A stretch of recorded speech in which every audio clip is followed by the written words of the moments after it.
زندگی زندہ دلی کا نام ہے، زندگی زندہ دلی کا نام ہے، مردہ دل کیا خاک جیا کرتے ہیں۔ اے چمتکار کو نمسکار کرنے والوں، لیمو اور ناریل میں روحانیت ڈھونڈنے والوں، تم کیا جانو روحانیت کیا ہوتی ہے؟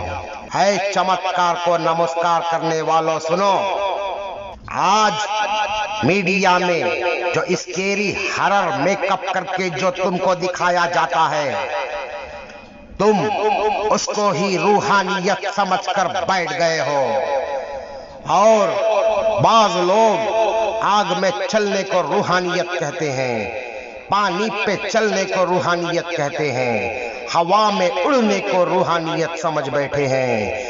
آگ میں چلنا، پانی پہ چلنا، ہوا میں اڑنا، یہ سب سے روحانیت کا کچھ تعلق نہیں ہے میرے دوستو، یہ سب چوبدہ بازیاں روحانیت ہیں۔ تو پھر ہمیں روحانیت ہوا میں اڑنے والی چڑیوں سے، طوطوں سے، کووں سے، چیلوں سے، عقابوں سے، مچھروں سے، مچھروں سے، مکھیوں سے جا کر سیکھنا پڑے گا۔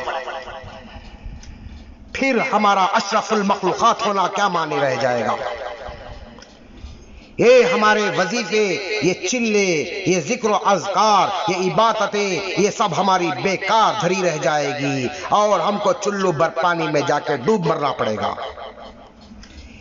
ان سب شعبدے بازوں سے، آگ میں چلنے، ہوا میں اڑنے، پانی پہ چلنے سے کوئی روحانیت ثابت نہیں ہے۔ اس کو روحانیت مت مانو میرے دوستو، ان سب سے کچھ روحانیت کا واسطہ نہیں ہے۔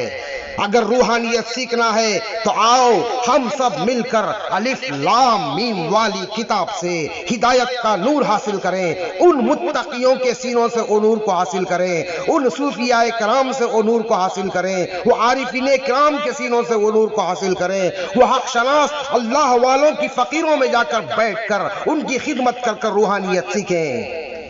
حکمرانوں اور بادشاہوں کی جوتیاں چاٹنے والے ملاؤں اور عمرہ و وزراء اور جہلا کی پرستش کرنے والے مفت خور مفتیوں کو کیا معلوم کہ روحانیت کیا ہوتی ہے؟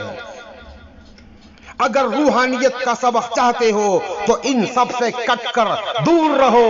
فرقہ پرستی، ملا پرستی، ملا ذہنیت، انسانوں سے جتنا دور رہو گے تم اتنی روحانیت کی منزل طے کر پاؤ گے۔ جب تک تم ان لوگوں سے نہیں کٹو گے تم روحانیت کی منزل طے کر نہیں سکو گے، روحانیت کی بھنک تک نہیں پا سکو گے۔ تمہاری بھلائی اسی میں ہے، ان سے دوری اختیار کرو۔